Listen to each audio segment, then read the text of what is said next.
It's 2020 and open world games are as big as ever. Ton of great new ones coming this year. Hi folks, it's Falcon, and today on Game Ranks, the top 10 new open world games of 2020. Just a quick disclaimer before we get started. There's a few games we are excluding from this. Final Fantasy VII's remake, for instance. It's going to be grand in scale, but it doesn't necessarily look like an open world. Vampire the Masquerade Bloodlines 2 is a series of hubs. And we aren't going to talk about Elder Scrolls 6 because there's very little chance we'll see that this year. Starting off at number 10 is No More Heroes 3. It's been 10 years since the previous numbered entry, and takes place 2 years after Travis Strikes Again, which came last year. If you're unfamiliar, No More Heroes is an action-adventure hack-and-slash game, basically intended to kind of be a humorous take on comic book stuff. It's kind of hard to explain in a short period of time, but the gameplay is a lot of fun. These are really good hack-and-slash games that will most likely put a smile on your face one way or the other. It does get a little extreme sometimes, but not. It could be worse. You've seen worse. No More Heroes 3 is coming out on the Nintendo Switch sometime this year. And moving on to number 9 is Dying Light 2, which looks to actually add a very large amount of ideas to an already pretty good game, Dying Light 1. Of course, we will be seeing the parkour skills of the original game remain. They're actually doubling the number of parkour moves. But the big development is the emphasis on narrative. They are attempting to do something pretty ambitious, to say the least. They want to make a story that is significantly more reactive to players' choices than what you might expect. The developers are calling it a narrative sandbox, which gives you choices that have genuine consequences. Now, keeping in mind we've played games that have advertised this idea for a very long time, and while we have been presented choices in games, it doesn't always live up to the rhetoric, so to speak. The thing that makes me interested in this is that it's not really something that developers and publishers have tried to sell us on lately. So that makes me think that the technology they've developed here is significant. Also, it's Dying Light, so we already know that the gameplay itself is probably going to be good because they've built on that. Dying Light 2 has sadly been delayed from its initial spring release. Techland and Square Enix have delayed it because they say the game needs more time and they're not sure exactly how much, so currently it's delayed indefinitely. Not that they're canceling it or anything like that. I'm sure they'll give us more information soon, but we don't know when it's going to come out as of right now. Coming in at number 8 is Everwild, a new game from Rare. Graphically speaking, you can really tell looking at Everwild the mark that Legend of Zelda Breath of the Wild has left on the gaming world. In fact, several of the games we'll mention today actually do that same thing. There's not a ton of information on this game out right now. We know it's an action-adventure game, we know it's open world, we know it's very pretty. And Rare purports it to offer engaging and meaningful experiences. Now, I would hope that basically any game on some level, whether it be through gameplay, enjoyment, brings you some sort of meaningful experience. I mean, just simple fun is meaningful. We will obviously keep you updated as we find out more about this game. We don't have a release date, it's exclusive to Xbox. Microsoft owns Rare at this point, but we're supposed to see it sometime this year.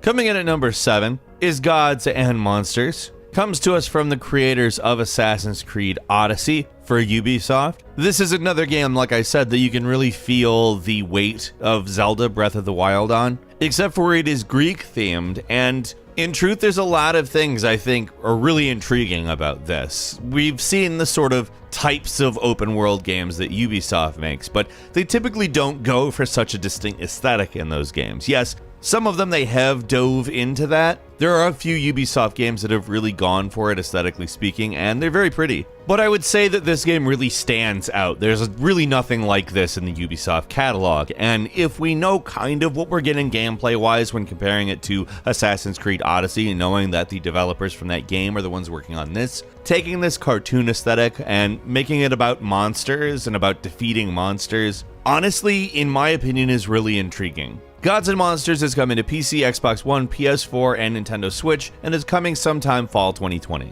At number 6 is Mount and Blade 2 Bannerlord. This is a game that was announced way back in 2012. Like its predecessor, it is an action role-playing game with an emphasis on strategy. What this basically means, if you've ever played the original, is that it's kind of a management/strategy game. It's kind of a sandbox. but mostly it's an action RPG, which sound like three pretty disparate things. But when the original Mount & Blade came out in 2008, it wasn't really like graphically a powerhouse in any way, and it got a lot of guff for that. But the way the game was set up was more than intriguing. It was a really enjoyable game. And it's really nice to see that same idea brought into much better looking graphics, because even for 2008, it was not a good looking game. I don't think it's going to win any awards for graphics. It's just such a turnaround that comparing the two games, it's like, wow. There's a lot of new stuff to look forward to in it as well, which gives a much more combat-oriented experience. But that doesn't mean it's a different game altogether. In the single player, you will be able to persuade people. A well-executed persuasion system can really drastically improve a narrative, and I'm looking forward to that. I'm just looking forward to playing it though. Mount & Blade 2 Bannerlord is releasing in March for early access. We don't have a final date, but look for it on Steam then.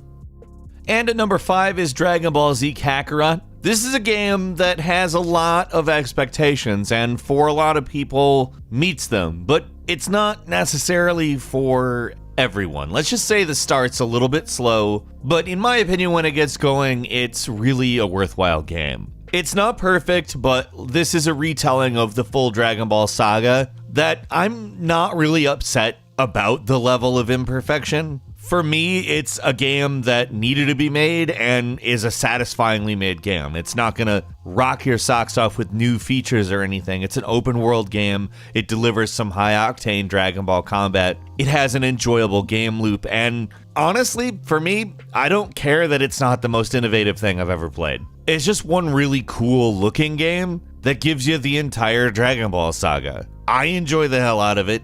I'm not gonna tell you that it's perfect, or that absolutely every person's gonna like it, but just for how faithful and how fun this game is, in my opinion, kind of overcomes the lack of innovation. It's pretty much the best Dragon Ball story video game, in my opinion. It's out now for PS4, Xbox One, and PC. I would definitely recommend playing it.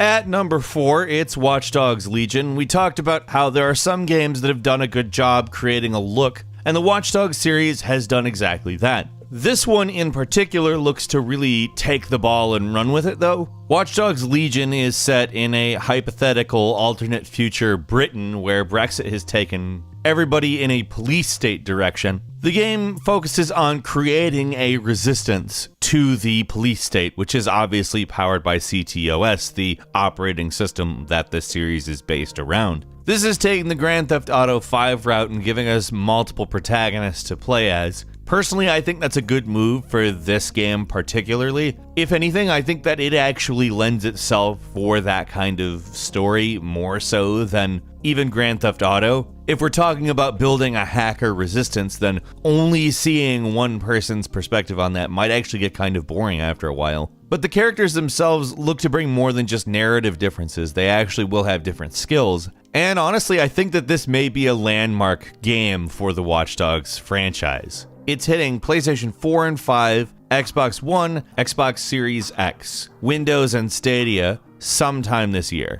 Number 3 is Elden Ring, the collaboration between From Software and George R.R. Martin. This is kind of the From Software open world experiment. Will the Souls-like formula essentially work with the world wide open? In some respects, I think we've seen a little bit of a preview of what we may see with Elden Ring, with Ashen, albeit with an entirely different aesthetic, story, etc. But what I think a lot of people are particularly interested in is the George R.R. Martin collaboration. The way that worked out is George R.R. Martin apparently did the world-building elements of it, and Miyazaki and From basically filled in the actual story beat by beat. I think that's a pretty interesting way of doing a collaboration, and I have some pretty high hopes for Elden Ring, honestly. From Software's never really let us down before, why would it start now? Elden Ring will be out sometime this year on Windows, PlayStation 4, and Xbox One. At number 2 is Ghost of Tsushima, which is an action-adventure game with a stealth twist.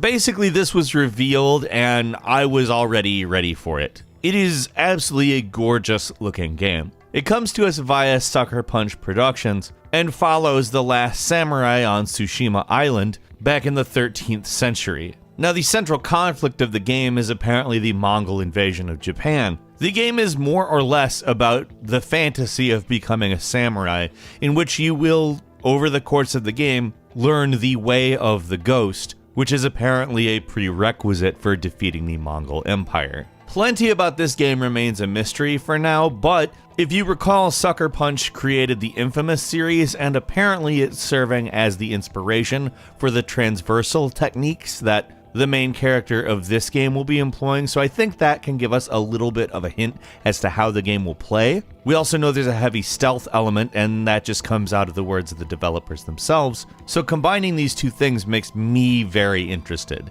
On top of that, like I said, Ghost of Tsushima is gorgeous. It's coming to PlayStation 4 in Q2 or Q3 of this year. And finally, the granddaddy of them all, probably the biggest game of the year, probably the game that we all want to play the most, it's Cyberpunk. Of course. Like, you knew this was coming. I don't know what I can say about Cyberpunk that we haven't already said. I don't know how you could not know what it is, but just to distill it, it looks a lot like first-person Grand Theft Auto in the coolest looking city of all time. To say I'm ready to jump into the world of Cyberpunk is such a massive understatement. I cannot wait. It's going to be landing on Windows, PS4, Xbox One, and Stadia on April 16th. A quick bonus game for you. It's not quite the same thing. It's Microsoft Flight Simulator. The reason we don't say it's quite the same thing is because you're flying. I mean, it's definitely very cool that you'll be able to fly around all over the place. That's not a new thing for Flight Simulator, but it's been a while. It's definitely cool to see a new Flight Simulator game coming out. Yakuza Like a Dragon, which is a totally new type of Yakuza game, and will not feature real-time combat. Instead, it's a turn-based JRPG-style combat, which is really a bold choice that I'm pretty interested in seeing, to be honest. Next is Animal Crossing New Horizons, which is a bigger and better version of the classic life sim that absolutely everybody who owns a Nintendo product at least knows of, but a lot of people really love this series. Of course, I think basically everybody with a Nintendo Switch is at least curious at this point. There's an unannounced Assassin's Creed game that is apparently coming in 2020. It is rumored to take place during the Viking era. There's a lot of speculation it will be called Assassin's Creed Ragnarok, but none of that is even vaguely confirmed, so keep that in mind. Honestly, I do think that would be a great era to do an Assassin's Creed in, especially given the depth that we've seen in Odyssey and Origins. What games are you going to play this year? What are you most excited for? Leave us a comment and let us know what you think. And if you like this video, please click like. If you're not subscribed, now's a great time to do so. We upload brand new videos every day of the week. The best way to see them first is, of course, a subscription. So click subscribe and enable all notifications. As always, we thank you very much for watching this video. I'm Falcon. You can follow me on Twitter @FalconTheHero. We'll see you next time right here on Game Ranks.